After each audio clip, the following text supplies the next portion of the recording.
Buenos días, hermanos. Vamos a ubicarnos, por favor, ahí en el libro de Gálatas, en el capítulo 6. Y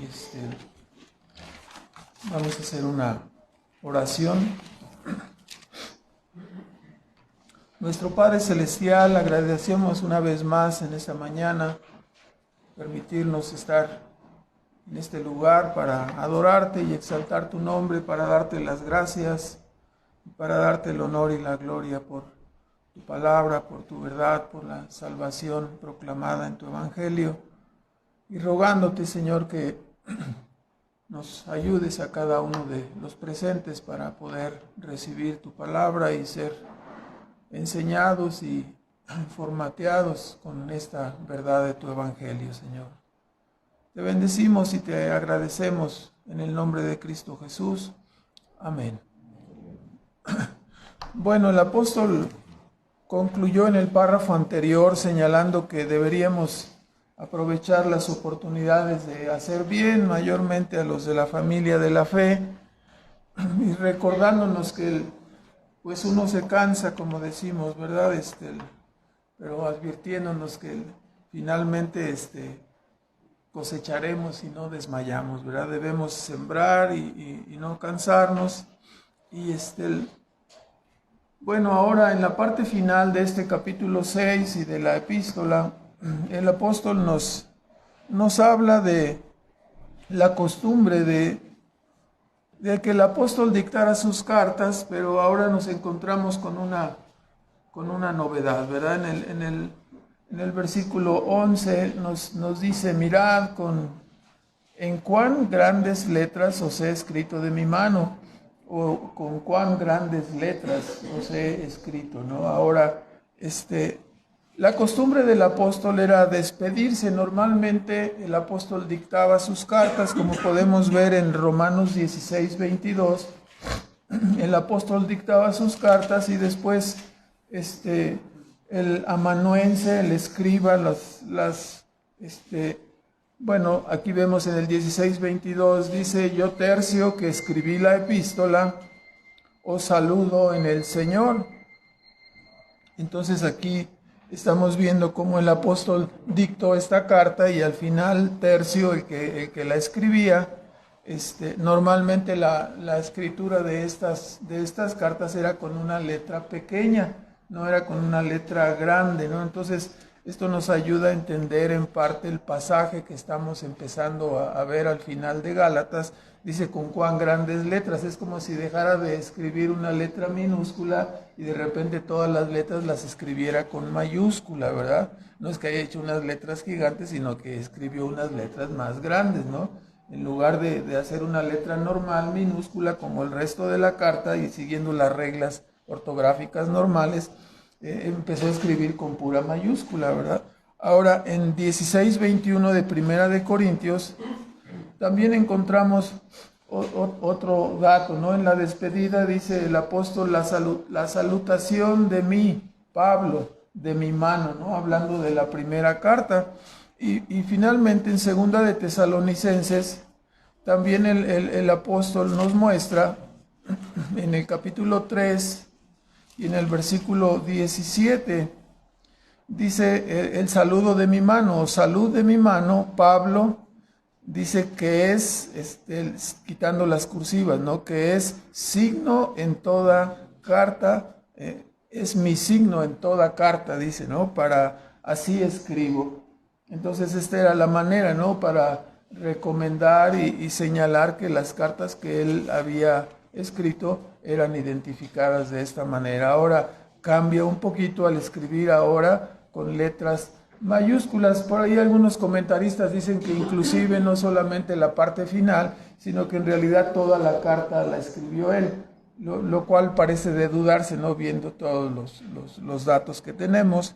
Pero bueno, finalmente, gracias a Dios, tenemos la carta de Gálatas, ¿verdad? Aquí compilada, y nos ha servido para edificar y estar edificando nuestras almas, ¿no? Entonces, ahora pues dice: comienzo con estas grandes letras, ¿no?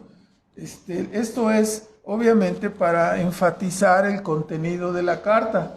El contenido de la carta, como hemos visto, no era sencillo, ¿no? Es una cachetada, es un golpe muy fuerte a quien solamente tiene una vida religiosa, a quien quiere curar su falta de espiritualidad, metiéndose en una religiosidad extrema, o aún llegando, como es el caso de ellos, a circuncidarse, ¿no? A tener esta recomendación de los judaizantes, que era necesario hacerlo. Y cuando dice que no solo para enfatizar, también debemos entender que los gálatas sabían de su padecimiento. Ahí en 4:15 nos dice, ¿no?, que el apóstol dice: ¿dónde pues está vuestra bienaventuranza, vuestra felicidad? Porque yo os doy testimonio que si se pudiera hacer, os hubierais sacado vuestros ojos para dármelos. Esta parte de la epístola nos habla de que el daño que Pablo tenía estaba exactamente en sus ojos, ¿verdad? Que estaba fallando, que su vista probablemente, no sé qué tendría, ¿no? Pero voy a preguntarle a un oftalmólogo, pero el asunto es que él no podía ver bien y ellos se daban cuenta, y dice, de ser posible, no recibieron el mensaje del evangelio por parte de Pablo de tal manera que, dice él, a mí me consta que si ustedes hubieran podido, me hubieran dado aún hasta sus ojos. No era algo que él necesitaba. Probablemente tenía costras, probablemente tenía alguna falla muy evidente en sus ojos, no lo sabemos con certeza, pero él a través de esto los gálatas sabrían, ¿no?, por el padecimiento de Pablo, no tendrían duda del contenido de la carta. Era fuerte, ¿no?, como hemos escuchado estos capítulos, hablándoles directamente a su alma, hablándoles directamente a su corazón, diciéndoles que circuncidarse era retroceder, era ponerse bajo la ley, era regresar, ¿no?, a la esclavitud.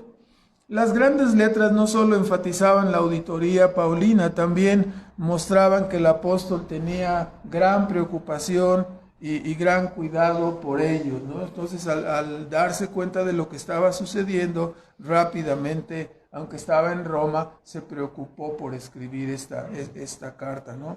Esto formaba un contraste con la actitud de los judaizantes, porque los judaizantes buscaban solamente el ser bien visto según la carne. Y esto es lo que vamos a escuchar en el comentario de estos versículos. En esta parte final de su carta, el apóstol vuelve a hacer un contraste entre los legalistas y los creyentes verdaderamente espirituales, señalando la motivación de unos y la motivación de los otros. O sea, ¿qué motivaba o qué motiva a los legalistas y qué motiva a los verdaderos creyentes? Y así, con grandes letras, nos está diciendo: no pasen por alto estas cosas, ¿no? Sepan distinguir entre alguien que es solamente legalista y alguien que es verdaderamente espiritual, ¿no? Entonces, vamos a ver precisamente en el contenido de este sermón, primero la motivación de los legalistas, versículos 12 y 13. El apóstol nos deja ver aquí del versículo 12 al 13, después de señalar que nos está dando esta advertencia, ¿no?, con grandes letras para que no lo olvidemos, ¿no? La parte subrayada, hoy usamos marcadores fluorescentes para decir esta parte me gusta, ¿no? Y ponemos ahí y lo resaltamos para darnos cuenta, ¿no? Esta es pregunta de examen y ahí lo señalas, ¿verdad? Sea porque el maestro te lo dijo o porque tú supones que vendrá en la prueba final, ¿verdad? Entonces ahí dices, menos lo subrayo. Así, esta parte subrayada por el apóstol es importante para nosotros, ¿no? Entonces, ¿cuál es la motivación de los legalistas? Bueno, algunas de las razones que los mueven a su conducta son evidentemente el orgullo. Escuchen por favor la traducción de la revisión 77 en el versículo 12. Comienza así: todos los que quieren ser bien vistos en la carne. O sea, todos los que quieren agradar en la carne. Pero el sesgo de la traducción de la revisión 77 dice: todos los que quieren ser bien vistos en la carne. ¿Qué están buscando? ¿La salvación de los otros? No, están buscando ser bien vistos, ¿no? Ser la cereza del pastel, eso están buscando, ¿verdad? Ser el punto boyante en la situación. La versión popular dice, esos que quieren obligarlos a circuncidarse, lo hacen solamente para quedar bien con la gente. Entonces, eso es lo que dice la versión popular. Si alguno trae su versión popular, ahí es muy raro, ¿no? Porque casi como es la versión católica, ¿no? Entonces, casi nadie la usa, ¿verdad? Pero la tenemos también para consultar y también para orientar un poco el sentido de la frase, que no lo podemos tener ahí. Es decir, lo que motiva a los judaizantes es el orgullo, la jactancia. Quieren ser bien vistos en la carne, ¿sí? Quieren solamente quedar bien con los demás, ¿verdad? Entonces, su propio orgullo es lo que les mueve. El versículo 13 nos vuelve a repetir en la parte final que lo hacen, dice, para gloriarse en vuestra carne, para tener de qué jactarse, tener de qué gloriarse, para que ellos sean exaltados. Mira cuántos van, los que he convencido de que se circunciden. Fíjate, ¿cuántos llevas tú? Así como en las ventas, ¿no? ¿Cuántas ventas llevas tú? No, yo llevo tantas ventas, tantos convencidos para judaizar. O sea, qué bueno soy, no tanto es un maleta, tú no llevas a ninguno, ¿verdad? Pero yo soy grande porque he convencido a estos que se circunciden, ¿verdad? Así, ¿no? En el contexto de la carta, no los mueve, como dice el apóstol en Gálatas 5:6, no los mueve la fe que obra por el amor. ¿Qué los está moviendo? La jactancia, el deseo de glorificarse a sí mismos. Los judaizantes no estaban preocupados ni por la salvación, ni por el crecimiento espiritual de los gálatas. Su meta era que más personas se circuncidaran para la gloria de ellos mismos, para que la gente los viera bien. Claro, no es malo desear la salvación de otros, sino el hecho de buscarla para la gloria personal. Yo me acuerdo que un pastor en una iglesia decía, en la primera iglesia arminiana que estuvimos como 5 o 6 años, decía, no, yo estoy seguro, dice, algunos llegarán con muy poco fruto, dice, pero yo voy a llegar y voy a dejar ahí los costales de convertidos que he logrado a través. Entonces, aquí está el asunto, ¿no? Aquí está el asunto. Su meta no es la salvación de las personas. ¿Cuál es su meta?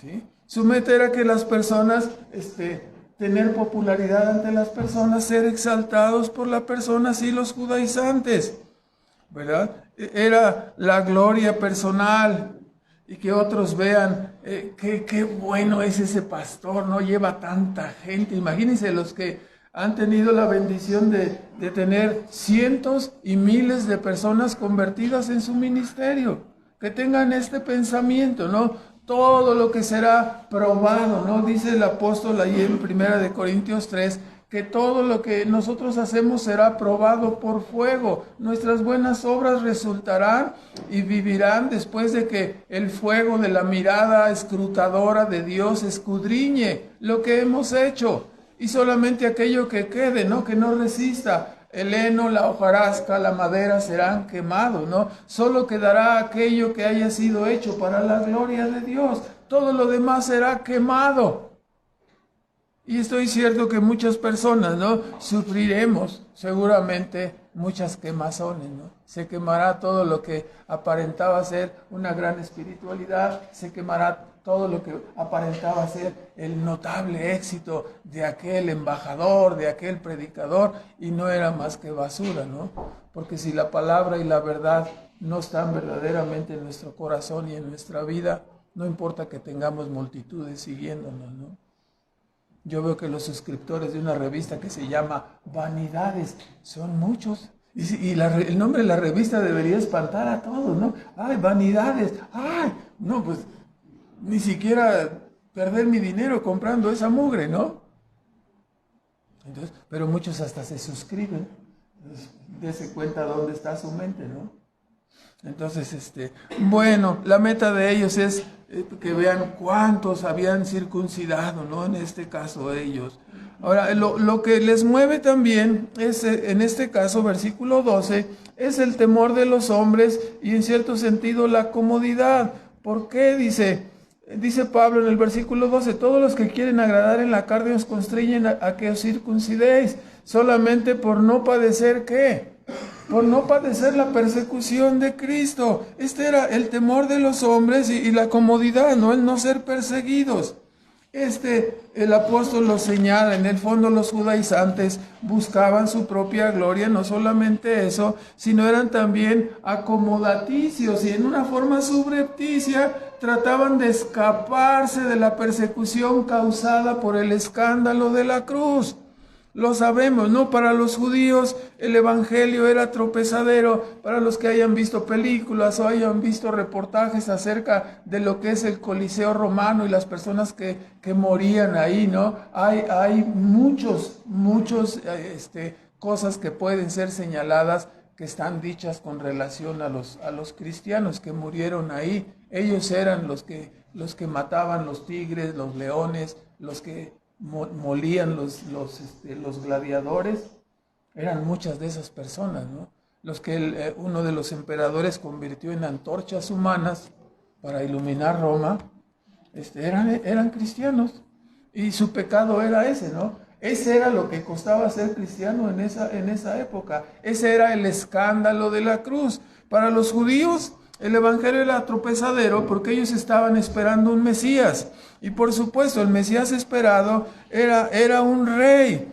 Y cuando decían, este es el Mesías esperado, el que murió en la cruz, decían, ¿cómo? Sí, el que es colgado en la cruz es un maldito. ¿Cómo va a ser el Mesías? No puede ser posible. Estaba siendo colgado por nuestros delitos y por nuestras transgresiones, para que todos los que creamos en Él fuésemos salvos y la culpa y la ira de esos pecados no fuera contra nosotros. Estaba haciendo una sustitución, pero a los judíos les parecía locura porque ellos esperaban un rey exaltado, ¿no? Ellos querían un Mesías exaltado terrenalmente. Para los gentiles les parecía locura que a través de la muerte en la cruz alguien pudiera obtener la salvación. La lógica de vida a través de la muerte no entraba en la mente de los gentiles, ¿verdad? Les parecía una locura. La resurrección les parecía una insensatez. ¿Cómo? Si he ido a cientos de funerales de familiares, de amigos, jóvenes o adultos. Generalmente los más viejitos nos morimos más rápido, ¿verdad? Ya estamos en la recta final. Entonces va uno y constata con sus propios sentidos que ahí está la persona que abrazó, que quiso y que la persona ya se murió y que no va a poder regresar. Entonces ahora vienen los cristianos y dicen, hay resurrección de los muertos, ¿sí? Hay vida después de la vida. Dicen, no, estás loco, eso es una insensatez, es una tontera. Desde el punto de vista científico, y empiezan a darte, ¿no?, un montón de cosas y te persuaden y te hunden en el lodo, ¿no? Ni hay esperanza en esta vida terrenal y si quieres tener una esperanza para el futuro, eres el más tonto que pudiéramos. O sea, alrededor del Coliseo romano había señales y así como ven, ya había graffiti en aquel entonces, ¿verdad? Entonces, no les daban los parques públicos para pintarlos, no son unos villanos. ¿Por qué no pintan su casa? ¿Por qué no pintan en su propio hogar, ¿no? Van y pintan los demás, son villanos, ¿no? Aunque la opinión pública diga lo contrario, me compro ese pleito, ¿no? Así de sencillo. No lo quieren reconocer y ahora nadie le quiere llamar mal al mal, ¿no? Entonces, nosotros tenemos que hacerlo, tenemos que declararlo. Alrededor del Coliseo había también señalamientos y letreros tocante a los cristianos que morían, ¿no? Como adorando una cruz, ponían una persona que adoraba a Cristo con una cabeza de burro. Ahí está dibujado para la posteridad. ¿Se imaginan ustedes qué están diciendo? Estaban diciendo que los adoradores de Cristo, ¿sí?, eran eso. Personas con una cabeza de burro. Entonces, nada más imagínense en qué concepto tenían ellos al cristianismo. los que no se arrepintieron.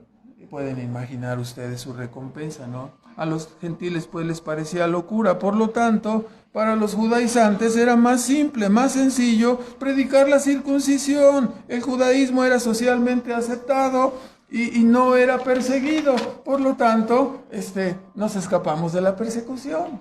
¿Sí? En realidad había temor. Por ejemplo, para nosotros es más sencillo y socialmente aceptado ser católico. O sea, si tú le vas ahí al catolicismo y la persona está ahí dedicada a adorar un ídolo sordo, ciego, mudo, una imagen sorda, ciega, que no sirve para nada, ¿sí? Que anteriormente, en esa iglesia que llegábamos eran medio radicales en este sentido, y se metieron en la peregrinación del, ¿cómo se llama? De los que caminan. En Semana Santa, ¿no? Cuando la procesión del silencio, gracias hermano, está fallando mi mente, el hígado y no sé cuántas cosas más, ¿no? Pero bueno, se metieron a la procesión del silencio ahí en medio de la procesión y obviamente los persiguieron. Entonces luego llegaron el domingo siguiente al culto a decir: somos los únicos que somos perseguidos. No, pues si te metes a la mitad de la procesión del silencio, si te metes a la mitad de la peregrinación de la Virgen del Tepeyac o alguna cosa así, te van a matar ahí, te van a colgar. Sí. Quizás lo único que logre solamente será enfurecer a los seguidores de eso. No es la forma para predicar el evangelio, ¿verdad? Puedes predicar públicamente en el jardín, en alguna parte, repartir. El Papa es el anticristo, o pegarlo en los postes. O sea, muchas formas hay de señalar o de decir. Pero ir y meterte al culto de ellos a la mitad o a sus peregrinaciones es prácticamente firmar tu sentencia de muerte. Si tú crees que eso es lo que Dios te ha mandado a hacer y eso tienes en su conciencia, entonces en tu conciencia, entonces hazlo. Porque si Dios te lo está demandando, hazlo. ¿Sí? Pero tú no puedes decirle a los demás: vengan y vamos y marchemos aquí en la procesión. Te van a perseguir, ¿verdad? Y luego dijeron: nos persiguieron. No, ustedes fueron los que se metieron a buscar pleito ahí, ¿verdad? Eso no es la persecución. Bueno, entonces los judaizantes, como para muchos romanos en aquel tiempo también, ¿no? Decía yo que es más sencillo ser socialmente aceptado si eres católico que profesar la fe evangélica. Claro, nadie está diciendo nada ahora porque los candidatos y los presidentes están involucrados con la adoración de la Santa Muerte, ¿verdad? No están diciendo ya nada. Les va a causar un escándalo y les va a costar votos. Ojalá que ese sea un punto decisivo, ¿no? Para que la gente entienda de lo que estamos hablando, ¿no? Es gente que está involucrada en cosas satánicas. Ahí están ya las pruebas. Los periodistas son los que se encargan de eso. Nosotros solamente leemos las noticias, ¿verdad? Entonces, ya es la candidata de la Santa Muerte. Ustedes lo van a escuchar. Entonces, es más fácil ser católico que profesar la fe evangélica, ¿no? Mejor ya no digo nada. Como para muchos romanos cultos de aquella época, la cruz era motivo de vergüenza, así para muchos ahora, ¿no? Los judaizantes decían: no, nosotros no vamos a ser tan tontos de meternos en este asunto, ¿no? Los judaizantes enfatizaban la circuncisión y las reglas, mientras los cristianos exaltamos el poder de la cruz de Cristo, el poder de la obra de Cristo en la cruz del Calvario, ¿no? La cruz de Cristo sigue siendo vergüenza y escándalo para muchos. Es más cómoda la religiosidad que el escándalo de la cruz. Primera de Corintios 1:24. Nos dice que la cruz es poder de Dios. Dice, poder de Dios para los llamados. Dice 23, nosotros predicamos a Cristo crucificado, para los judíos tropezadero y para los gentiles locura, por lo que hemos señalado. Empero a los llamados eficazmente por el Espíritu Santo de Dios, así judíos como griegos, gentiles como sea, Cristo dice, potencia de Dios, poder de Dios, sabiduría de Dios. Lo que cada iglesia da testimonio Sí, en sus reuniones, en la salvación, en la adoración, es que hay poder en la sangre de Cristo, que hay poder en la cruz de Cristo. Nosotros predicamos a Cristo crucificado. Para muchos locura, para muchos tropezadero, pero para nosotros ha significado poder de Dios, ha significado salvación, ha significado salir de la miseria del pecado, ha significado salir de la esclavitud del pecado, ha significado el nacimiento de una esperanza grande en nuestros corazones. Porque no moriremos para siempre, porque resucitaremos, porque la vida verdadera en el cielo existe. Eso es lo que nos ha dado Cristo testimonio, resucitó de entre los muertos. Cristo vive, es lo que predicamos en el Evangelio. O sea, y si nos persiguen, ni modo. No lo hemos tenido hasta ahora, más que quizás apedreamientos o cosas así. Pero nada más, ¿no? Para muchos la cruz de Cristo es escándalo, pero para los verdaderos hijos de Dios, nos dice poder de Dios. ¿Quién te sacó del pecado? ¿Quién te sacó de los vicios? ¿Quién te sacó de la maledicencia? ¿Quién te sacó de la borrachera? ¿Quién te sacó de la codicia? ¿Quién te libró de la esclavitud del pecado? El poder de Dios a través de Cristo. Eso es lo que predicamos en el Evangelio. Pero muchos dicen, pero ustedes son muy religiosos. No los conociste antes. No sabes lo que sucedió. Te lo estamos diciendo quizás por fracciones ahora, ¿no? Pero, ¿qué logró ese cambio? El poder que emana de la cruz de Cristo. ¿Qué ha logrado esa espiritualidad que ahora manifestamos? El poder que emana de la cruz de Cristo. Eso es lo que lo ha logrado. No fuimos nosotros. No nos cortamos la lengua, no nos mochamos las orejas. Ninguna cosa. Solamente que fuimos renovados para ser nuevas criaturas, para estar en el cielo eternamente con Dios. Eso es lo que ha sucedido. Y así dejamos las cosas de este mundo, ¿no? Para los legalistas no solamente es el orgullo, no solamente es el temor. Para los legalistas es vital y crucial la obligatoriedad, la coerción. 6:12 de Gálatas nos dice allí mismo que los que quieren agradar en la carne, 6:12, estos os constriñen a que os circuncidéis, os obligan. Entonces, ese es el punto. No estamos predicando durante toda esta carta de Gálatas. Nosotros no obligamos a nadie. No está prohibido nada. Usted dará cuenta de lo que haga. Usted dará cuenta de lo que haga o de lo que deje de hacer. Nosotros predicamos una verdad y esa verdad, dice Cristo, la verdad os hará libres. Permanezcan en esa libertad con que Cristo os hizo libres. Libres de la esclavitud del pecado, libres de la maldad, libres de la tiranía del mundo. Libres de la esclavitud de los pecados de este mundo. Entonces, para los legalistas que no logran con su prédica superficial la transformación y la regeneración de nadie, lo único que les queda es dictarles reglas y normas. No hagan esto, no hagan aquello. ¿Sí? Les tienen que dictar lo que el corazón de ellos mismos no puede hacer, ¿no?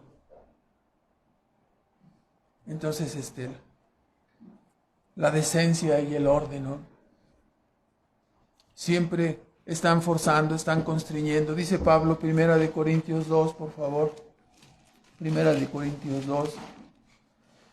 Y me refiero a que a veces, ¿no? Hablamos, cuando nos toca hablar de la vestimenta, especialmente de las mujeres, ¿no? Hermanas, tengan cuidado, ¿no? Que su atavío no sea el externo, de peinados ostentosos, de vestir. O sea, que el atavío de cada creyente debe ser interior, en el incorruptible ornato de un espíritu afable y apacible, que es de grande estima delante de los ojos de Dios. Entonces, pero muchas personas tratan de llamar la atención, ¿no? Y se ponen una minifalda de 10 centímetros, ¿sí? O un escote de 80 centímetros, pues entonces van a estar jalándose la falda, jalándose. Y O sea, no, pues mejor tráiganse la cobija, no pónganse el vestido que quieran y pónganse un, ¿cómo se llama ese? Una cosa de la que se pone en el frío, ya está fallando mi mente totalmente. Iba a decir una charanda, pero esa es otra cosa, ¿no?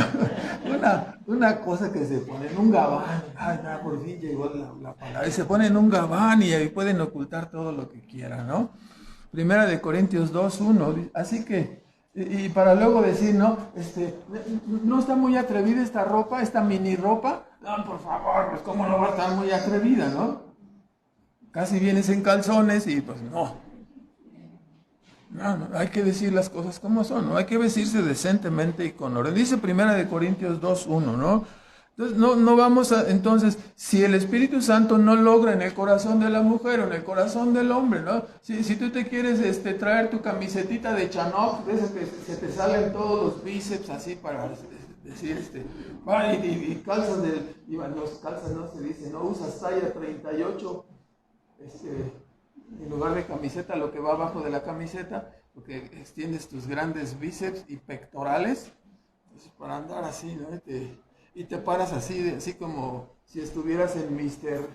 Universo, ahí solamente te faltó que vinieras en short. No, hermanos, o sea, hay que vestirse decentemente, ¿no? Entonces dice, y esto si no se logra a través de la salvación, a través de la dignificación, de un cambio de corazón, entonces ¿cómo se va a lograr? Pues poniéndole a la persona reglas, ¿no? Esto es lo que hacen las personas, que en las iglesias no saben cómo evitar que tal persona vista así o asá, o use el pelo. ¡Ay, se cortó el pelo! ¡Y qué malvada!, ¿no? Entonces lo que hacen que es prohibir, poner prohibir. En esta iglesia, bla, bla, bla, bla, bla, se prohíbe, se hace esto, ¿no? Entonces forzan, constriñen, en este caso como lo de la circuncisión. Reglas y más reglas. Entonces, Primera de Corintios nos dice, ellos no podrían decir como dice Pablo aquí en Primera de Corintios 2, versículo 1 al 5. Así que hermanos, cuando fui a vosotros no fui con altivez de palabra o con sabiduría a anunciaros el testimonio de Cristo, porque no me propuse algo entre vosotros, sino a Jesucristo y a este crucificado. Hay poder que emana de la cruz. Hay poder que emana de la persona que fue levantada en la cruz, de Cristo, nuestro Señor, nuestro Salvador. Y estuve yo con vosotros con debilidad, con flaqueza y con mucho temor y temblor.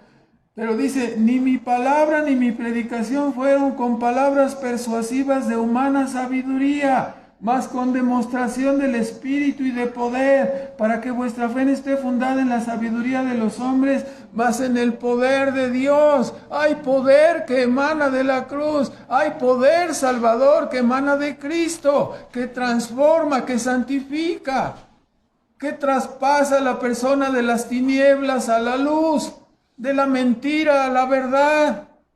Eso es en lo que creemos, eso es lo que declara el Evangelio. Es poder de Dios para regenerar, para salvar, para una vida espiritual. Poder de Dios para librar al hombre del pecado, de la corriente del mundo caído y del diablo, ¿no? Que es el rey de este mundo, que robó este reino de los hombres a donde Dios había otorgado este reino.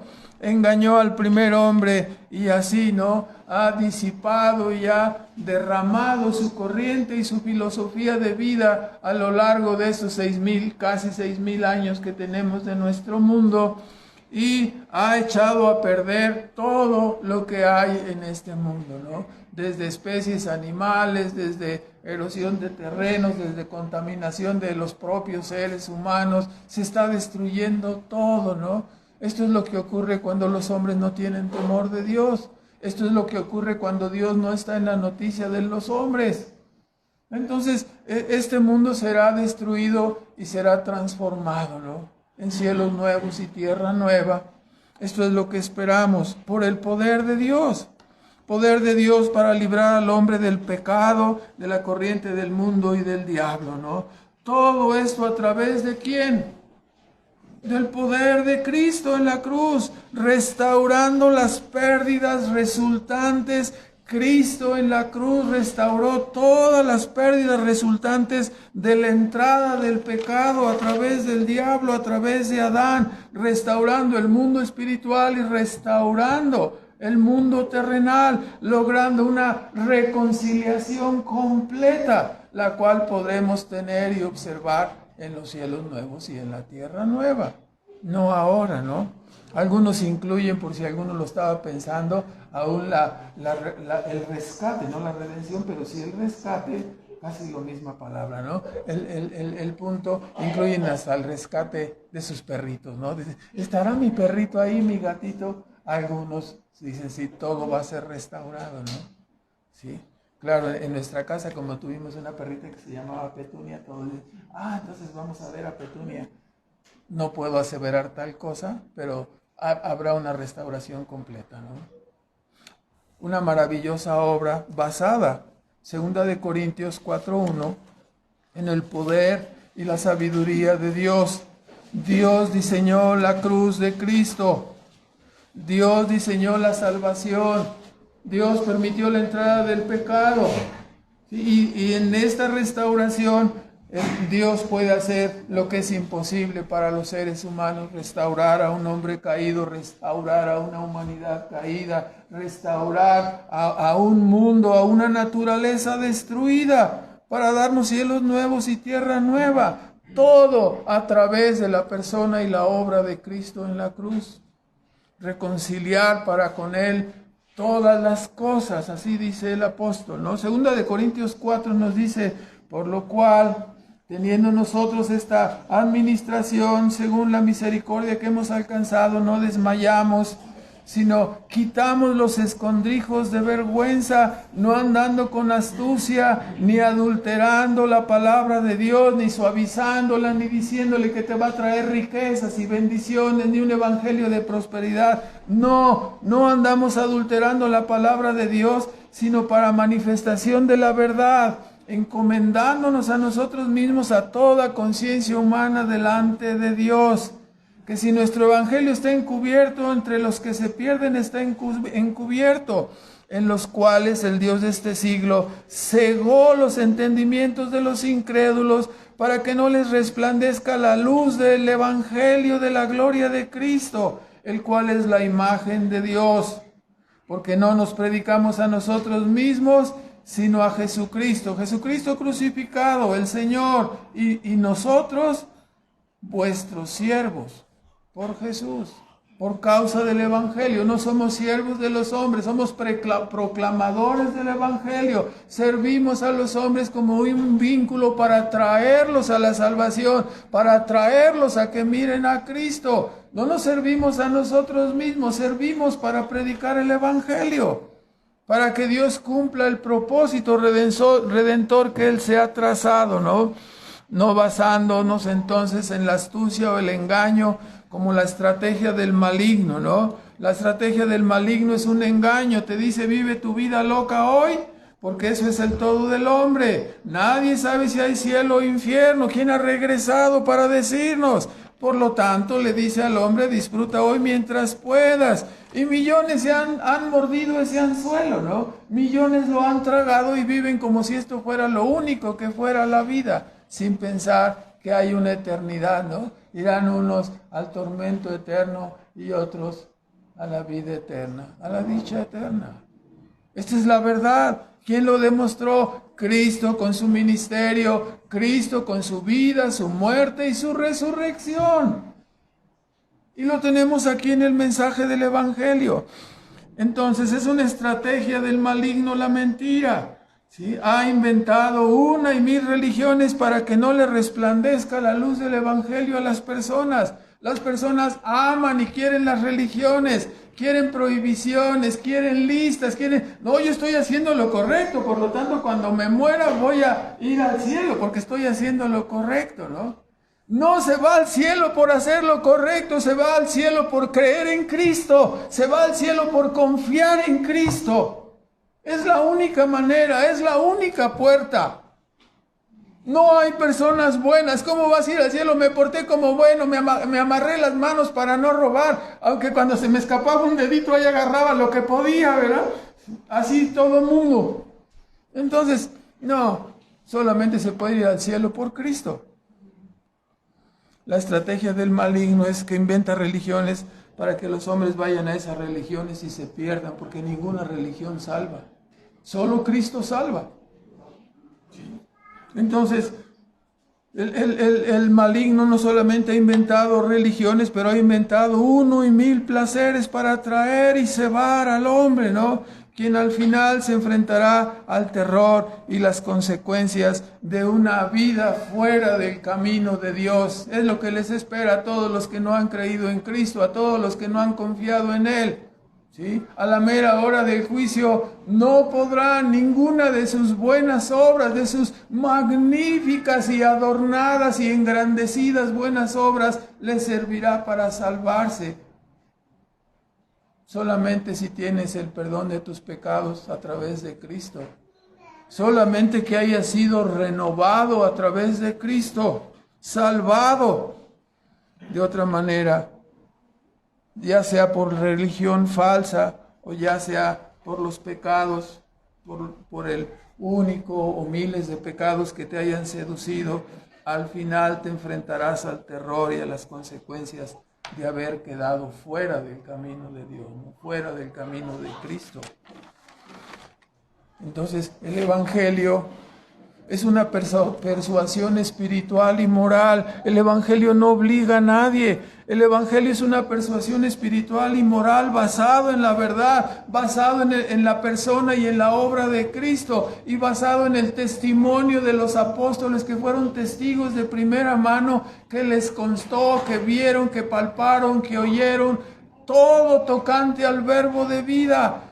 Dice Juan, y el verbo se encarnó y vimos su gloria, vimos que era Dios, le vimos regresar a los hombres de la muerte, le vimos resucitarlos, le vimos sanarlos, les vimos transformarlos. Era Dios mismo en medio de nosotros. Esto es lo que está señalado en los evangelios, en la palabra.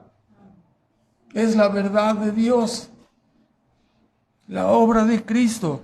Por lo tanto, si la obra de Cristo llega a tu vida, no necesitamos forzar ni obligar a nadie a que se santifique, a que haga la voluntad, a que adore. Cada creyente ha sido atraído, seducido por el poder de Dios, hablando a su corazón y confirmándole la verdad en su alma. No hay truco, no hay engaño, no hay letras chiquitas, no hay cláusulas ocultas en el Evangelio de Cristo. Es la verdad de Cristo crucificado. Hay poder en la sangre de Cristo, en la persona y en la obra de Cristo. Eso es lo que tenemos en el Evangelio. La motivación entonces de ellos era el orgullo, el huir de la persecución. Y su motivación era también, ¿no? Tener una religiosidad, ¿no? Su motivación es en realidad pura religiosidad hipócrita. ¿Por qué? Dice 6:13. Regresamos a Gálatas.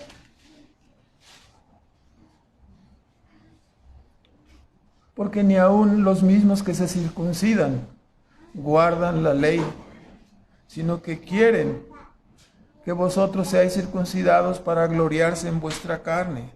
Ni ellos mismos son capaces de guardar la ley. Mateo 23, recuerdan las palabras de Cristo, ¿no? Dirigiéndose en ese sermón terrible en contra de los escribas y fariseos, señalando toda su hipocresía. Dice, se sientan los escribas y los fariseos en la cátedra de Moisés.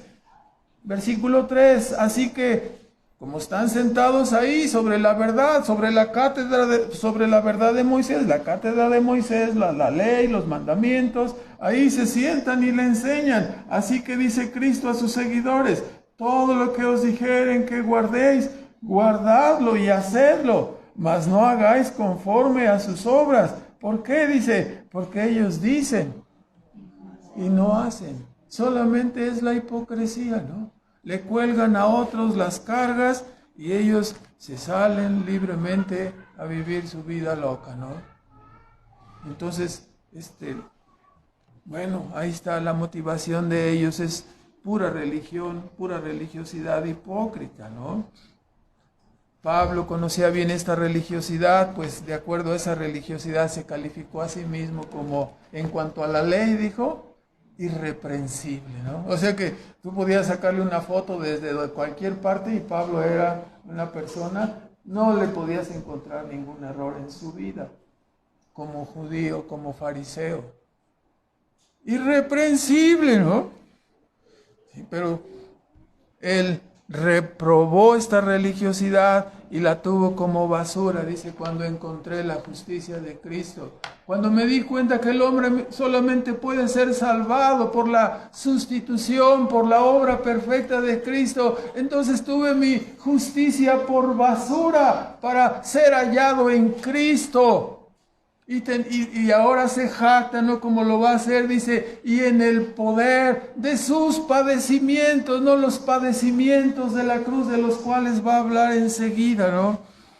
Entonces, ellos dicen y no hacen, ¿no? Condenando así la deshonestidad de ellos y su religiosidad hipócrita, ¿no? Que fue expuesta en este capítulo 23 de Mateo, ¿no? Dice, diezmáis todo el comino, la menta, el eneldo, todas las hortalizas, todas las semillitas que tenían que poner, ponían su 10% ahí de semillas, no les fallaba eso. Pero te olvidaste del amor y la misericordia. Tu corazón está lleno de maldad, de codicia. Dice, fariseos y escribas hipócritas, limpian lo de afuera y por dentro son como sepulcros blanqueados, no están barriditos por fuera, pintados, pero por dentro están llenos de huesos secos y muertos, llenos de rapacidad. Juran por el oro del templo, dicen, bueno, ¿qué es mayor? Préstame 5,000, te juro por el templo que te pago, ¿no? Y el otro dice, bueno, ahí van. Y préstame 5 y te juro por el oro del templo. No, dice, si te juró por el altar o por el templo, no te va a pagar. Pero si te juró por el oro del templo, sí te paga porque es más valioso. Hipócritas, faltos de entendimiento, ¿no? ¿Qué les pasa? ¿Qué les sucede en este sentido, no? Se han equivocado, ¿no? Dice el templo en ese sentido, bajo la estructura judaica, el templo santificaba todo lo que estaba dentro de él, ¿no? Entonces si íbamos a juramentos, pues, ¿sí? Por eso, ni jures que si vas a pagar, mejor ni pidas prestado y de antemano, ¿no? Si alguien les pide, tengan mucho cuidado, nosotros no nos hacemos responsables, que firmen su pagaré y lo meten ahí con el licenciado para que les paguen, porque no nos hacemos responsables de nada. Hay personas que se acercan aquí, yo creo que están de pensar, ¿no? Que los cristianos son remensos, les pides prestado y no les pagas y como si nada. Y ya se han escabechado a varios. O sea, sí, no vamos a decir que den testimonio. Aquí sí, si les pido que levanten la mano, varios vamos a levantar la mano, ¿eh? Entonces, mejor ya no lo hago. Sí, porque hay muchos que son rateros, ¿no? Ahora, dice, son hipócritas, rodean la tierra por un prosélito y luego, ¿para qué? Para hacerlo más hijo del infierno, ¿no? Porque lo ponen bajo de la ley. Nunca va a ser salvo así. Entonces, en realidad, la reverencia de estos judaizantes a la ley era solo un disfraz para encubrir su verdadera intención. ¿Cuál verdadera intención? Ganar seguidores a su causa. Querían gloria para su nombre y nada más, ¿verdad? Ahora, ¿cuál es la motivación en segundo lugar del verdadero evangelio? 6:14 al 16 de Gálatas. Lejos esté de mí gloriarme, sino en la cruz de nuestro Señor Jesucristo, por el cual el mundo me es crucificado a mí y yo al mundo, porque en Cristo Jesús ni la circuncisión vale nada, ni la incircuncisión, sino la nueva criatura. Y todos los que anduvieren conforme a esta regla, a este modelo de salvación, a este patrón de salvación, paz sobre ellos y misericordia y sobre el Israel de Dios. Esta es la verdadera salvación de Cristo, ¿no? La cual el poder que emana de la persona y la obra de Cristo transforma a la persona, le hace nacer, le hace espiritual, le hace capaz de producir. ¿Qué produce la verdadera vida espiritual? Fruto espiritual. El amor, gozo, paz, paciencia, benignidad, bondad, fe. Se necesita tener vida espiritual para producir fruto espiritual. Esta es la regla del Evangelio, esta es la norma del verdadero Evangelio. El poder que emana de la persona y la obra de Cristo en la cruz es lo que hace que personas pecadoras, indignas, maleantes, seamos traídos y convertidos en personas que aman, que sirven, que adoran y que están dispuestos a morir aún por la causa de Cristo.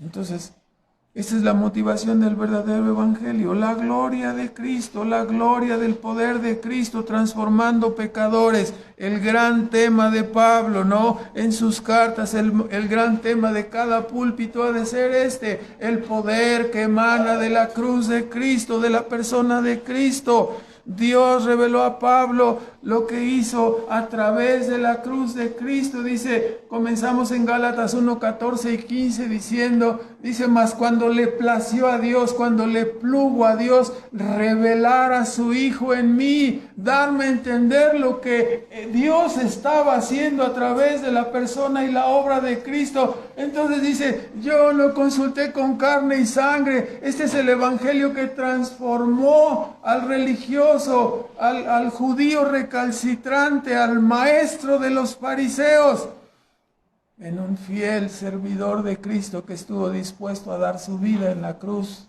igualmente como su maestro, no morir por causa de su maestro. Le reveló todo lo que significa la cruz de Cristo. Eso es lo que predicamos. ¿Qué significa sustitución? ¿Qué significa gracia? ¿Qué significa poder? ¿Qué significa salvación? Todo lo que implica una sustitución para salvar al mundo caído, a los que creamos en él. Una restauración completa de lo que se perdió desde un principio con el primer Adán. Cristo viene a restaurarlo y nos promete cielos nuevos y tierra nueva, sin pecado, sin sufrimiento, sin enfermedad, sin muerte, una vida de comunión, por lo tanto estamos llenos de ¿qué? De confianza, de esperanza, de seguridad, porque Dios ya ha empezado la obra en nosotros. El viejo hombre ha muerto, estamos libres del pecado, todavía permanece ahí peleando con nosotros, pero somos libres de él. Hemos vencido al mundo, ya no nos regimos, ya no estamos gobernados por la tiranía de este mundo. Ahora nos gobierna un rey desde el cielo, que es nuestro Señor Jesucristo. Entonces, de esa manera, ¿no? Hemos triunfado sobre la muerte. ¿Por qué?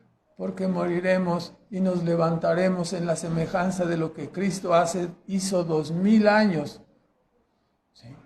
Y de lo cual testifican los autores de este libro que tenemos por el Nuevo Testamento, ¿no? Y el Antiguo Testamento. Cristo resucitado es el poder de Dios, es la manifestación completa. Todo eso le enseñó el Señor a Pablo. Por lo tanto, dice Pablo, esta es la verdad, este es el verdadero evangelio. 2:20 lo menciona en cada parte.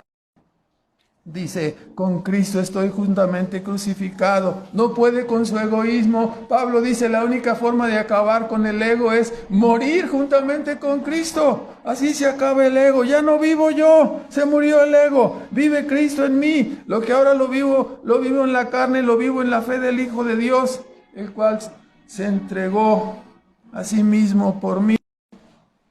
No desecho la gracia, dice. Si por la ley fuese la justicia, entonces la muerte de Cristo no significaría nada. Pero para los creyentes la muerte de Cristo es todo. La muerte y la resurrección de Cristo, su obediencia. 3:13 de Gálatas sigue diciéndonos, Cristo nos redimió de la maldición de la ley, hecho por nosotros maldición, así nos libró. Se convirtió en maldito, no colgado en un madero, redimidos, rescatados a través de un sacrificio. Así en esa sustitución Cristo nos perdona, nos libra de nuestros pecados. Y como el viejo hombre murió juntamente con él, entonces el poder dominante, esta es la santificación definitiva, el poder dominante del pecado se termina en la vida de los creyentes. Ya no somos más los esclavos del pecado.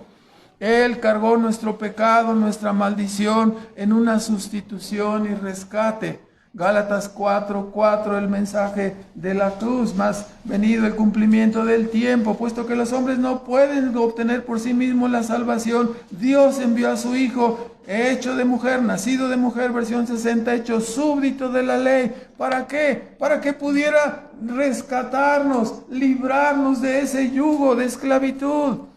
Redimiese a los que estábamos debajo de la ley, sea los rudimentos del mundo, sea el judaísmo, como hemos estudiado, a fin de cuentas, para que recibiésemos la adopción de hijos. No solamente nos libró, pero luego, después de rescatar al miserable, al pordiosero, al muerto, me lo llevo a vivir conmigo al cielo. Entonces, bueno, pues, ese es el evangelio, ¿no? Los que rehúsan venir al evangelio dicen, no, mejor déjame morir aquí en este mundo podrido y así podrido como estoy. Bueno, el infierno no va a ser un lugar de podredumbre, el infierno va a ser un lugar de castigo. Estarás podrido y castigado además. Las dos cosas. Escapa por tu vida. Busca la salvación que es en Cristo. Entonces, redimidos y rescatados, ¿no? Cargando nuestra culpa, la maldición, sustituyéndonos. Gálatas 4:4 nos dice, venido el lo que estoy leyendo, ¿no? Para que redimiese a los que estaban debajo de la ley, a fin de que recibiésemos la adopción. Gálatas 5:11. En todos los capítulos, y yo, hermanos, si aún predico la circuncisión, dice Pablo, entonces, ¿por qué soy perseguido? ¿Sí? Porque quitado sea entonces, o quitado fuera entonces el escándalo de la cruz. No, si yo predico la circuncisión, entonces no andarían detrás de mí persiguiéndome. Se acabaría, ¿no? Si ya no predico esta cruz. Ahora nos dice en el versículo 24, porque los que son de Cristo han crucificado la carne con sus afectos y concupiscencias. En un sentido espiritual, cuando nosotros somos regenerados, cuando nosotros creemos en Cristo Jesús, entonces el viejo hombre, la persona que éramos, muere juntamente con Cristo. El efecto para nosotros en esa muerte, en ese morir, en esa unión con Cristo, cuando somos salvados, es algo instantáneo, ¿sí? El poder del pecado se rompe. Los que verdaderamente han alcanzado esa salvación, saben de lo que estoy hablando. O sea, ¿cómo le hiciste para salir de esto y de aquello y de todas las fechorías donde andabas metido? Pues, muriendo juntamente con Cristo, ¿verdad? Me salvó el Señor. Si no, de otra manera seguiríamos en las mismas triquiñuelas. Cuando la persona no tiene un corazón nuevo, sí, y dice que es creyente, sigue en las mismas triquiñuelas, obrando secretamente sus triquiñuelas, ¿verdad? Entonces, ¿a quién logra engañar? Probablemente a nosotros, sí, probablemente, muy probablemente, pero a Dios no lo va a engañar, ¿no? Tarde o temprano se sabrá la realidad, tarde o temprano saldrá, ¿no? Había un reptil en medio de ti, ¿no? Había un alacrán. A veces salen los alacranes y salen los reptiles, ¿no? Las pulgas y las cucarachas. Entonces, así, a veces salen, pero a veces quedan escondidas, ¿no? Y ahí andamos buscándolas. Para los ratones también. Iba a decir las ratas, pero espero que no sea ese el caso. Entonces, el escándalo de la cruz es una obra sustitutiva portentosa donde morimos juntamente con Cristo. En esto es en lo que el apóstol y todo creyente ha de gloriarse, ¿no? En la cruz de Cristo, en el poder que emana de la cruz de Cristo, de la persona de Cristo. Así vencimos el pecado, así vencimos al mundo caído y su corriente, así vencimos al diablo escapando de su tiranía, de su esclavitud. Somos hombres libres. Obedecemos y seguimos a Cristo porque amamos a Cristo, porque amamos su salvación, su causa, su reino. Él ha hecho esto en nuestras vidas. Entonces, esto es muy distinto a decir, pásale al frente, toma tu decisión y ya eres otra persona, ¿no? Si Dios no te cambia el corazón, si Dios no te salva, aunque pases 10,000 veces al frente, aunque aquí nunca le pedimos a nadie ni que pase al frente, ni tampoco que se salga, pero ¿ya? Le pedimos que dele la espalda al pecado, arrepiéntase, ya sabe cómo ocurre la salvación, entonces es un acontecimiento espiritual, entonces póngase de rodillas, ore, pídale a Dios, clámele con un alma abierta y dígale, no puedo dejar mis pecados, no puedo dejar esta vida de podredumbre, estoy hundido como en un pantano, no puedo sacar mis pies, si tú no me salvas, me perderé, y clame desde el fondo de su corazón, sálvame o perezco. Y recuerde siempre, ¿no? El Señor dice, el que a mí viene, yo no le echo fuera. Él tiene misericordia, sabe tener misericordia de los pecadores. Por lo tanto, si alguien está en esa condición, clame a Cristo, clame por salvación, no descanse hasta que la obtenga. Hasta que la obtenga. Emana poder de la cruz de Cristo para vida nueva. Ya no pertenecemos a este mundo caído, nuestra vida está escondida en Él. Nuestra vida terrenal representa ahora solo un tiempo y una oportunidad para servir a Cristo, una oportunidad para hacer obras para su gloria, esperando que la redención con que hemos sido favorecidos solamente es un tiempo de espera, para que la redención con que hemos sido favorecidos sea completada al 100%, y entonces estaremos con el Señor para siempre. Somos ciudadanos del reino celestial, que estamos en un viaje en este mundo y pronto partiremos al cielo. Allí regresaremos. Somos como turistas en este mundo, pero regresaremos a nuestra patria. Una patria celestial a donde hemos sido llevados por la persona y la obra de Cristo. Allí veremos a todos los que nos han precedido. Allí estaremos eternamente, cara a cara, con aquel que nos redimió. El gozo parcial que ahora tenemos se tornará en un gozo completo y eterno. Nos abrazaremos con nuestros seres queridos y salvados que ya están allí, con nuestros hermanos que ya han ido primero que nosotros. Será un abrazo y un gozo y una felicidad eternas. Quien ha experimentado esta vida nueva, dice Pablo, no importa si sea mujer u hombre, no importa si está preso o es liberto de Cristo, no importa si es negro o amarillo, de cualquier raza, no importa si es circuncidado o no, estaremos con el Señor para siempre. Solo importa que hayamos muerto y resucitado juntamente con Cristo, y que seamos verdaderamente criaturas nuevas. Versículo 16, todos los que anduvieren conforme a esta regla, esta es la regla, este es el evangelio, este es lo que sucede, paz sobre ellos y misericordia. Nosotros somos el Israel de Dios, el verdadero Israel, en semejanza de lo que representaba Israel en el Antiguo Testamento, el único pueblo, todos fueron dejados. Pero Israel era el único que era favorecido con revelaciones de la verdad, con anticipos, con promesas específicas de parte de Dios. Ahora nosotros somos el Israel de Dios en el Nuevo Testamento. El pueblo que tiene las promesas, el pueblo que tiene la palabra, no importa el sexo, no importa el color de la persona, no importa la estatura, no importan los kilos, no importa ninguna cosa de estas superfluas, ¿no? En algunos casos dones. No importa. Hemos sido rescatados enteramente para vivir en el cielo. Esta es la salvación, esta es la regla. Andamos en el Espíritu y andamos conforme a esta regla, la vida espiritual que recibimos de Cristo. Toda la bendición de Dios está sobre nosotros. Así como estaba sobre Israel en el Antiguo Testamento, ahora toda la bendición de Dios está sobre sus hijos. Somos el Israel de Dios. ¿Sí? Sembraremos y cosecharemos, trabajaremos y levantaremos. Todas las promesas que Dios ha dado para sus hijos.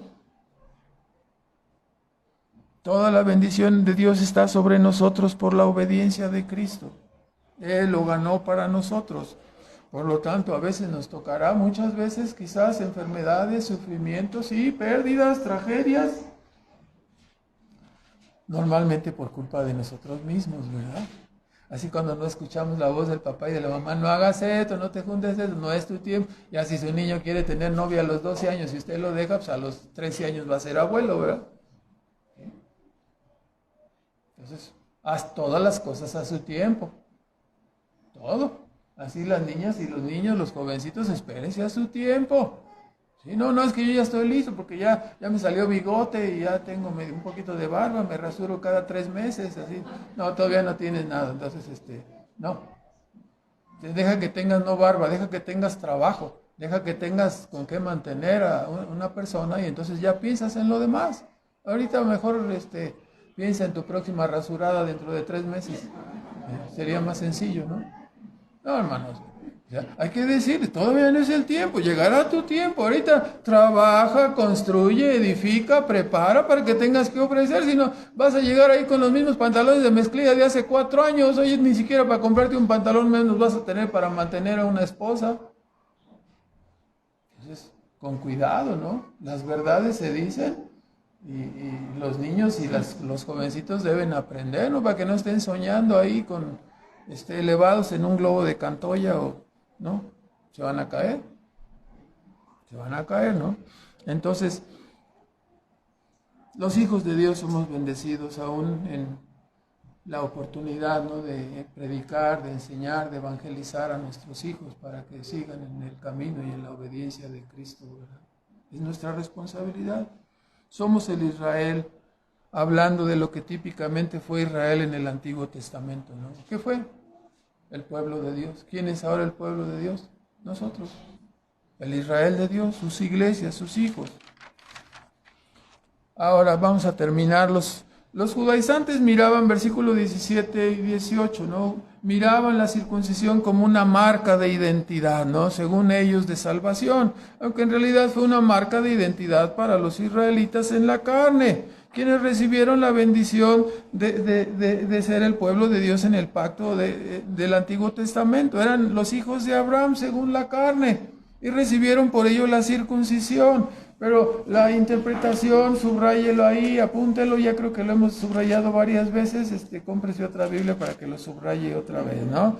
2:28 de Romanos nos dice, porque no es judío el que lo es en manifiesto, ni la circuncisión es la que es en manifiesto en la carne, no sirve para nada.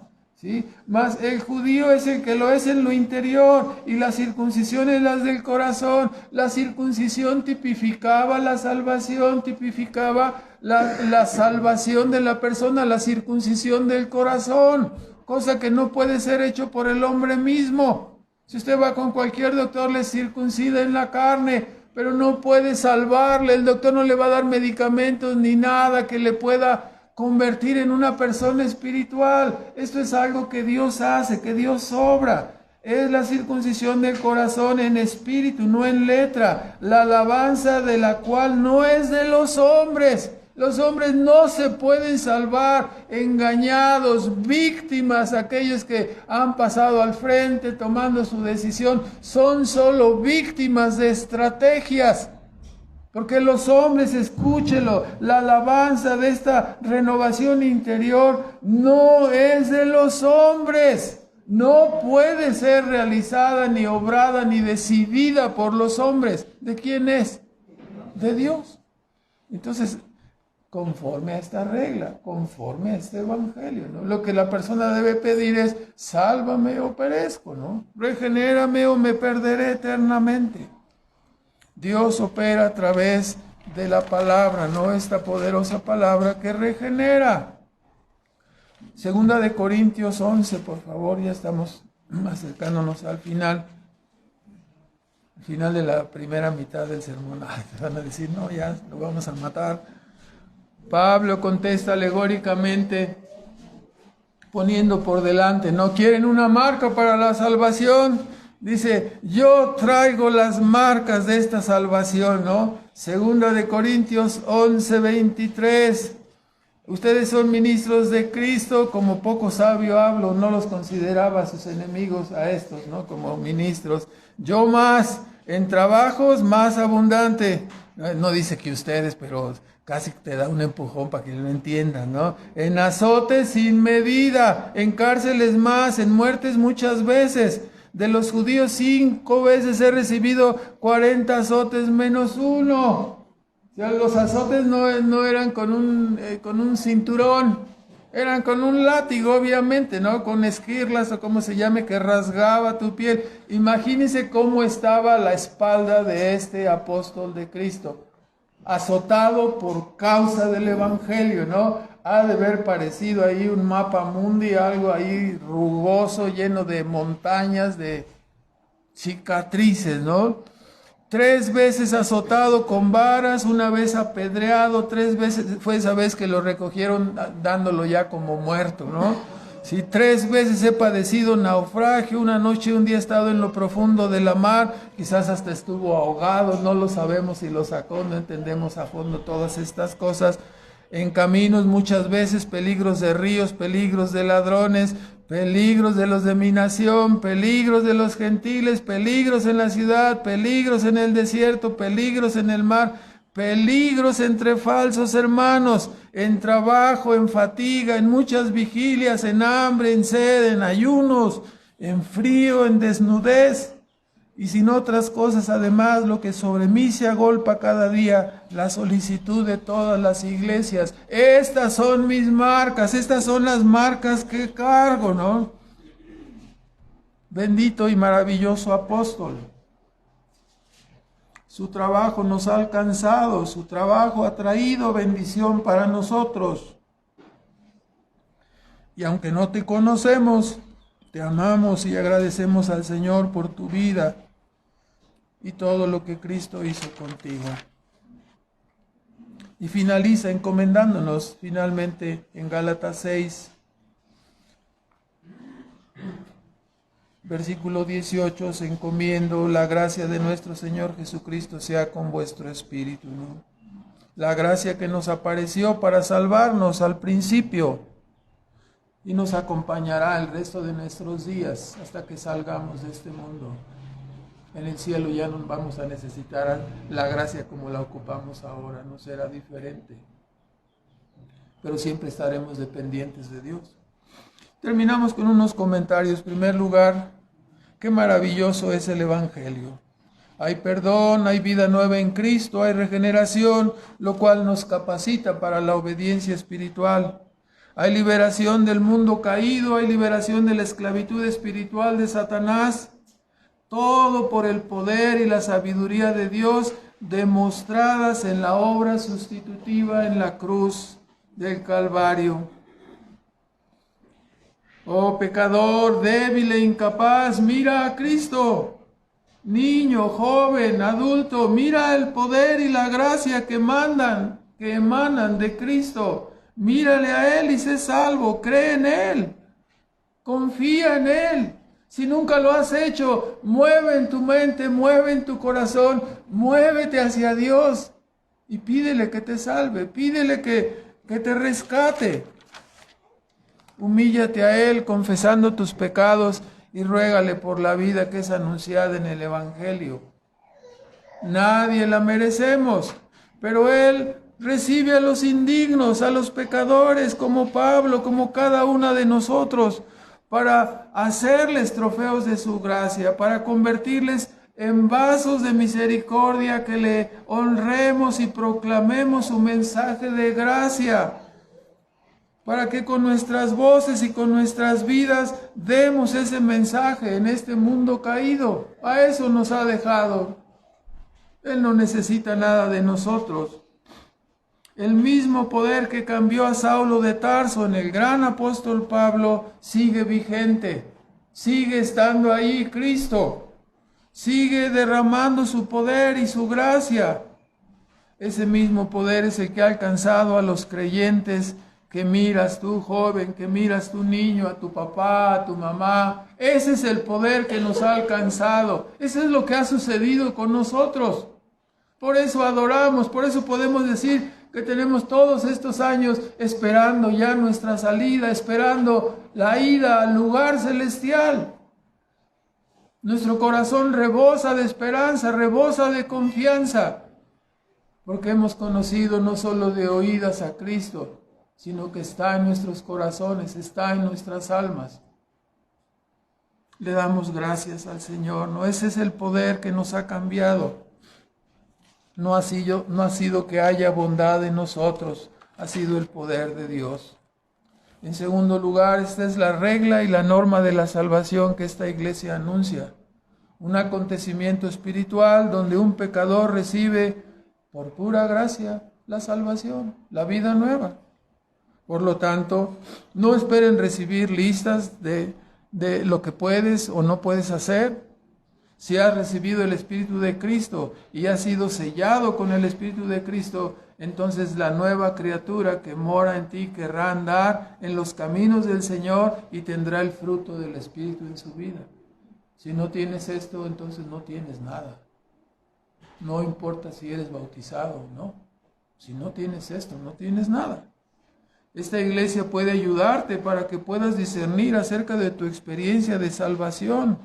Que si tú piensas que ha ocurrido, pues lo podemos platicar y te diremos si es algo bíblico, si es algo conforme a la palabra. Dios es el que salva, pero esta obra de gracia siempre es discernible por los frutos y las gracias que acompañan a esta salvación. La salvación no viene sola.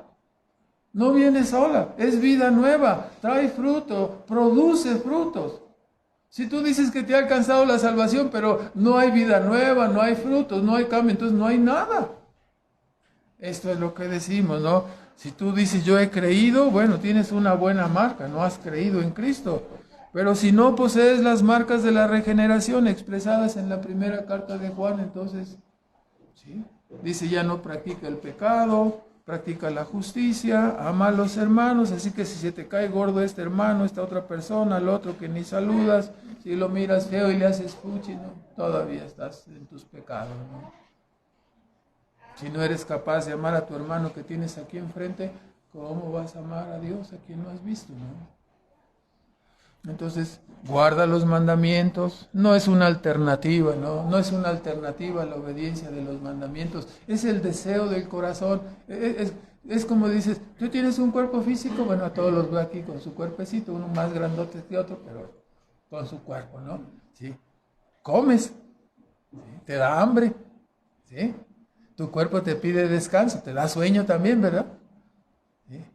No comes ni duermes, ¿no? Sigues el deseo de tu cuerpo. Cuando alguien tiene vida espiritual, cuando alguien tiene el Espíritu de Dios, también tiene anhelos espirituales, deseos espirituales, necesita comida espiritual, necesita su relación con Dios.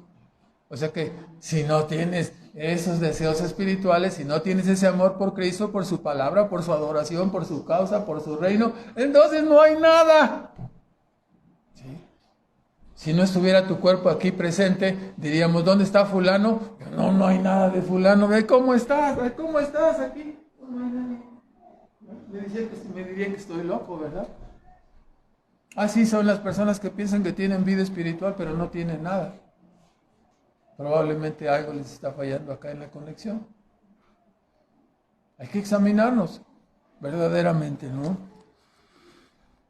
Si tenemos el testimonio del Espíritu en nuestras vidas, una vida nueva de oración, una vida nueva de confianza en Dios, si eres guiado en tu vida por la palabra, o cuando la Biblia te dice, no te unas en yugo desigual, especialmente los jóvenes, les digo esto, ¿no? Jóvenes y jovencitas, no te unas en yugo desigual, y ya ahí van. ¿Sí?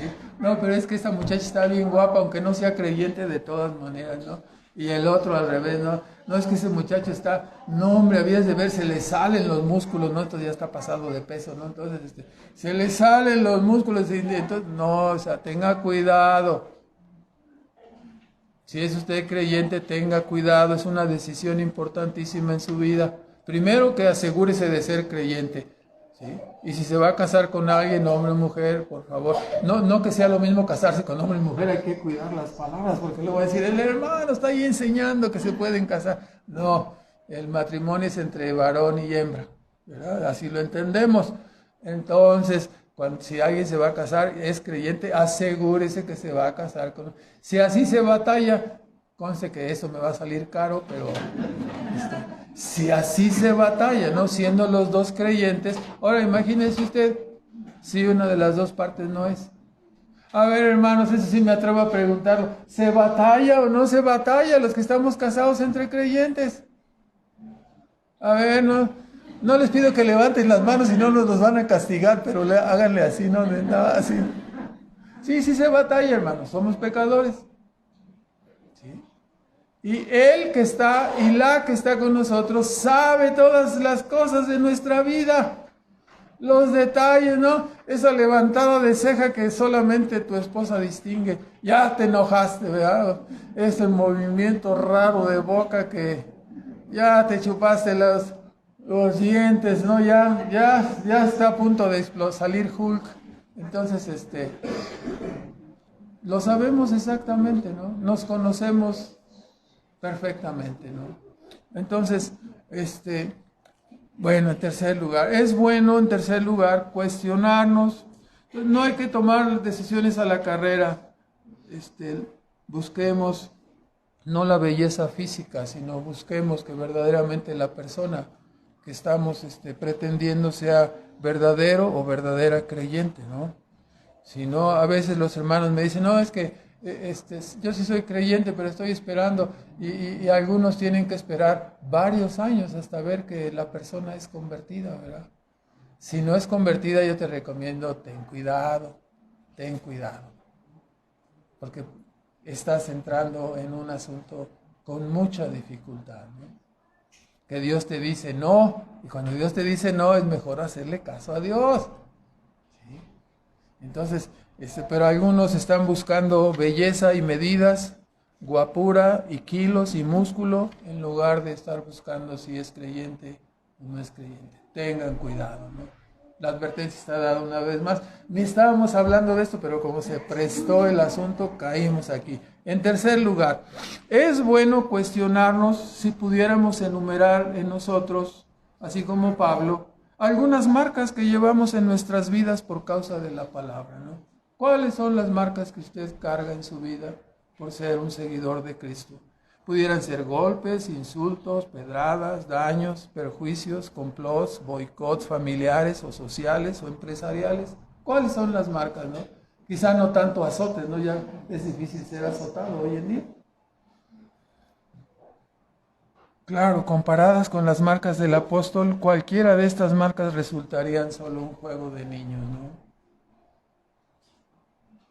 Sí ha sido así de todas maneras, ¿no? Padezcámoslas con gozo, sabiendo que ninguna de estas cosas, ninguno de esos sufrimientos han sido en vano, ¿no? En cuarto lugar, es bueno cuestionarnos también cuál es la motivación que nos lleva a adorar y a servir a Cristo. ¿Es mera religiosidad o en realidad lo demanda nuestra alma? ¿Buscamos solo ser bien vistos o hemos experimentado verdaderamente esa circuncisión del corazón? Indudablemente tenemos el nacimiento físico, ¿no? Aquí nos podemos ver. Pero ¿estamos ciertos de nuestro nacimiento espiritual? Después de 6 capítulos habremos entendido que no es la religión y el formalismo lo que salva, ¿no? Sino la nueva criatura que es en Cristo, ¿no? Gálatas 6:5, la nueva criatura. Es así que viene la vida espiritual y el fruto espiritual, ¿no? Si el Señor no ha tatuado esa nueva criatura en tu alma y todo lo que tenemos es formalismo, estoy usando un vocabulario moderno, no tatuado, no lo encuentro aquí, pero vamos a pretender que lo entendimos todo, ¿no? Entonces, si el Señor no te ha dado una nueva vida en Cristo, y todo lo que tienes es formalismo y religiosidad, entonces aún estás en tus pecados, no necesitas ser salvado. Debemos examinarnos y que el Señor nos ayude. Oramos, hermanos, por favor. Nuestro Padre Celestial, Damos las gracias una vez más por tu palabra. Agradecemos, Señor, por la gran bendición que has dado, Señor, en venir a este mundo, en tomar nuestros pecados y subir a la cruz del Calvario para redimirnos y para rescatarnos a todos tus hijos. Te pedimos, Padre, que el poder de tu obra siga distribuyéndose en aquellos que tú has escogido para vida eterna y que el poder y la eficacia de esta palabra les alcance para mirar al gran Salvador que eres tú, Señor. El gran Salvador que quiso venir a tomar la responsabilidad, la culpa, el castigo de nuestros pecados para que nosotros disfrutásemos de una humanidad renovada, de un mundo futuro renovado y de un cielo eterno, donde estaremos para siempre disfrutando en comunión contigo, Señor. Te bendecimos desde ahora, Padre, te exaltamos por esta gran salvación. Pedimos que perdones nuestros muchos pecados, Padre, que la gracia de tu Hijo Jesucristo siga impulsándonos a la obediencia y a la vida santa que a ti te agrada, Señor. Te bendecimos por tu palabra y por tu verdad en el nombre de Cristo Jesús. Amén.